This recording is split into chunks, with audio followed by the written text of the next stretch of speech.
ফের এবার প্রকাশ্যে বিজেপির গোষ্ঠী কোন্দল। এবার গোষ্ঠী কোন্দলের জেরে ভাঙচুর চালানো হলো এক বিজেপি নেতার গাড়িতে। ঘটনাটি ঘটেছে ব্যারাকপুরের ১ নম্বর ওয়ার্ডের মাধব নিবাস এলাকায়। জানা গিয়েছে, বাংলাদেশের ঘটনার প্রতিবাদে শনিবার ৭ ডিসেম্বর ব্যারাকপুর পুরসভার ১ নম্বর ওয়ার্ডের মাধব নিবাস এলাকায় বঙ্গীয় হিন্দু রক্ষার তরফে একটি সভার আয়োজন করা হয়। সেই সভায় বক্তব্য রেখে সেখান থেকে বের হচ্ছিলেন মনোজ বন্দ্যোপাধ্যায়। অভিযোগ, সেই সময় ব্যারাকপুর মণ্ডলের ২ নম্বর প্রাক্তন সভাপতি গৌতম মণ্ডল নাকি তাকে লক্ষ্য করে হামলা চালান।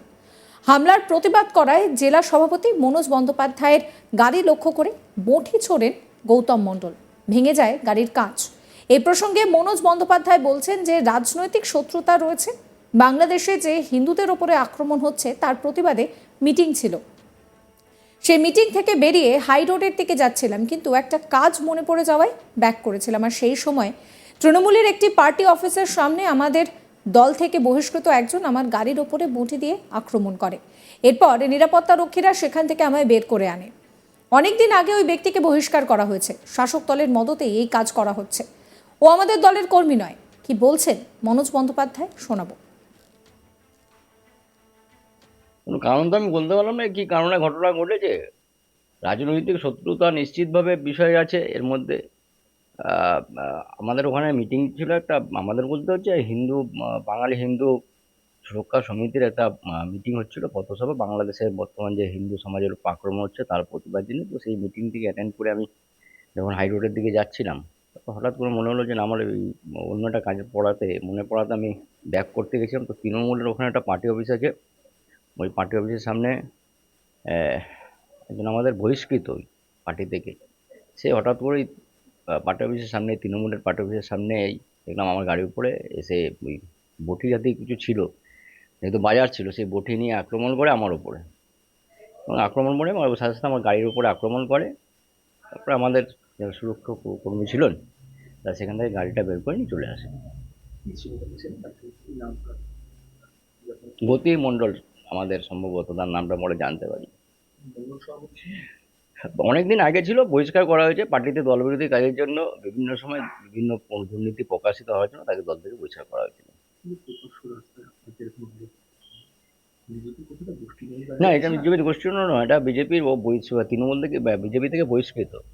এবং এটা কোথাও না কোথাও শাসক দলের মদতেই এই জিনিসগুলো করেছে। তৃণমূলের পার্টি অফিসের সামনেই আমার করেছে। আপনার দলের ভিতরে যখন একটা কনস্পিরেসি চলছে, আপনাকে মারা হচ্ছে এমন জায়গা পরিস্থিতি চলে গেছে, আপনার দলের কর্মীরা এরকম? না, আমার দলের কর্মী নয়, ও বিজেপির থেকে বহিষ্কৃত আছে, দীর্ঘদিন ধরে বিজেপি থেকে বহিষ্কৃত। যার বিরুদ্ধে এই অভিযোগ, সেই গৌতম মণ্ডল বলেন যে এমন কিছুই ঘটেনি। আমি শুধু বলেছিলাম চোর হটাও, বিজেপি বাঁচাও। তাতেই আমার উপরে ঝাঁপিয়ে পড়ে। আমি কিছু করিনি। কি বলছেন তিনি, শোনাবো। কি বলবো, কালকে ঘটনাটা এমন কিছু হয়নি। ঘটনা কিন্তু ওই মনোজ ব্যানার্জি বাড়িতে। প্রথমে আমি খালি একটাই কথা বলছিলাম, চোর চোর হটাও, বিজেপি বাঁচাও। এটা আমি কারোর নাম মেনশন করিনি। এটাই দেখি উগ্র হয়ে আমার উপরে ঝাঁপিয়ে পড়ছে এই কথাতে। কেন আমি কি ও চোর নাকি? তবে ওর গায়ে লাগলো। এখান থেকে সূত্রপাত ঝগড়া। গাড়ির কাজ আমি ভাগিনি। গাড়ির কাজ ওখানকার, ওইখান থেকে কিছুটা দূরে গিয়ে কোথা থেকে কুন্ডুবাড়ি, ওখান থেকে ও কয়েকজন ছেলে নিয়ে আসছিল, বাউন্সার টাইপের, মনে মুসলিম ছেলে মনে হচ্ছে। এনে ওরা আমাকে মারধর করার পরে ওখানকার পাড়ার ছেলেরা আমাকে সরিয়ে দেয়। সরিয়ে দেওয়ার পরে ওখানকার পাড়া প্রতিবেশীরা মিলে ওর গাড়ি ফাড়ি ভেঙেছে। ওরা নাকি মারধরও করেছে, পরে শুনতে পারলাম। আপনি তো বিজেপি থেকে বহিষ্কৃত বলছেন। না, কোনো বহিষ্কৃত না। আমি বহিষ্কৃত যদি হয়, আমি 2024 সালে সুকান্ত দার ইয়েতে ছিলাম, কাউন্টিংয়ে ছিলাম। এই যে তার এই যে ফটো, এই যে আমি কাউন্টিং এজেন্ট ছিলাম। কি করে আমি পার্টির সব প্রোগ্রাম দেখি, কালকেও আমি পার্টির প্রোগ্রামে ছিলাম, প্রথম সারিতেই ছিলাম। দেখুন, কালকে ফটো দেখলে পাবেন। কালকে একটা ইয়ে আপনার হাই রোড থেকে নিয়ে আমাদের 14 নম্বর ব্যাংক পর্যন্ত একটা শোভাযাত্রা ছিল। শোভাযাত্রা প্রথম সারিতে আমি ছিলাম, দেখবেন ফটোতে পাবেন। তা কি করে আমি বহিষ্কৃত হলাম?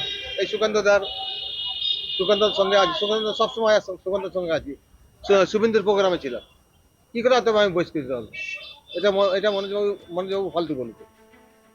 অন্যদিকে ব্যারাকপুর পুরসভার পুরপ্রধান তথা তৃণমূল কংগ্রেস নেতা উত্তম দাস বলেন যে তৃণমূল ক্ষমতায় আছে, বিজেপির যে যা করতে চাইছেন সকলেই তৃণমূলের সঙ্গে যোগাযোগ করে করছেন। যে মেরেছে সেও তৃণমূলের সঙ্গে যোগাযোগ রাখছে, যাকে মারছে সেও তৃণমূলের সঙ্গে যোগাযোগ রাখছে। এটা সমস্যার কিছু নয়, বিজেপিতে কোনো ঐক্য নেই। কি বলছেন তিনি, শোনাবো আপনাদের। দেখুন, তৃণমূল দল পশ্চিমবঙ্গ চালাচ্ছে, তৃণমূল ক্ষমতায় আছে। এখন বিজেপি পার্টিও যে করতে চাইছে বা চাইছে, সকলেই তৃণমূলের সাথে যোগাযোগ করেই করে। সে মনোজ যেমন যারা মেরেছে তারাও একজন তৃণমূলের সাথে যোগাযোগ করে মেরেছে বা ঝামেলা করেছে, আবার যাকে মেরেছে সেও আর এক তৃণমূলের সাথে যোগাযোগ করে রাখে। এটা কোনো সমস্যা কিছু না। তারপরে বিজেপি পার্টিটার এটাই হচ্ছে সমস্যা যে 10 জন লোক হলে 10টা গ্রুপ, 10 জনের মতন 10 জন ভাবে, নিজেদের মধ্যে কোনো সংঘবদ্ধতা নাই, ঐক্য। এই নিয়ে আমার কালিক দীপক দেবনাথের রিপোর্ট দেখুন। মত পাল্টা মত, বিজেপির মধ্যে এরকম একটি গোষ্ঠীদ্বন্দ্ব, এবং এই গোষ্ঠীদ্বন্দ্বের অভিযোগ তুলেছে শাসক দলের যে তৃণমূল, সেই তৃণমূলের নেতা নেত্রীরা। ঘটনাটি ঘটেছে গতকালকে। তুমি জানো যে বাংলাদেশের যে সাম্প্রতিক পরিস্থিতি, সেই সাম্প্রতিক পরিস্থিতি নিয়ে সেখানে একটি বিশেষ সংখ্যা গোষ্ঠীর উপরে হামলার অভিযোগ উঠেছে, এবং তারই প্রতিবাদে গতকাল ব্যারাকপুরে একটি প্রতিবাদী মিছিল ছিল, এবং সেই মিছিলের আয়োজন কে করেছিল? বঙ্গীয় হিন্দু পরিষদ নামে একটি হিন্দুত্ববাদী সংগঠন। এবং সেই মিছিলে উপস্থিত ছিলেন ব্যারাকপুরের যে সাংগঠনিক জেলার, বিজেপির যে সাংগঠনিক জেলা, সেই জেলার সভাপতি মনোজ বন্দ্যোপাধ্যায়। তিনি উপস্থিত ছিলেন। সেটি হচ্ছে যে তার গাড়িতে ভাঙচুরের অভিযোগ উঠেছে, এবং মনোজ বন্দ্যোপাধ্যায় যেটি অভিযোগ করেছেন, যে যার বিরুদ্ধে অভিযোগ সেই গৌতম মণ্ডল, তিনি এখন তাদের বিজেপিতে নেই। বিজেপি থেকে দলবিরোধী কার্যকলাপের জন্য বিজেপি থেকে তাকে বহিষ্কার করা হয়েছে। তিনি এখন বিজেপির কর্মী নয়, বিজেপির সাথে তার সঙ্গে যুক্ত নেই।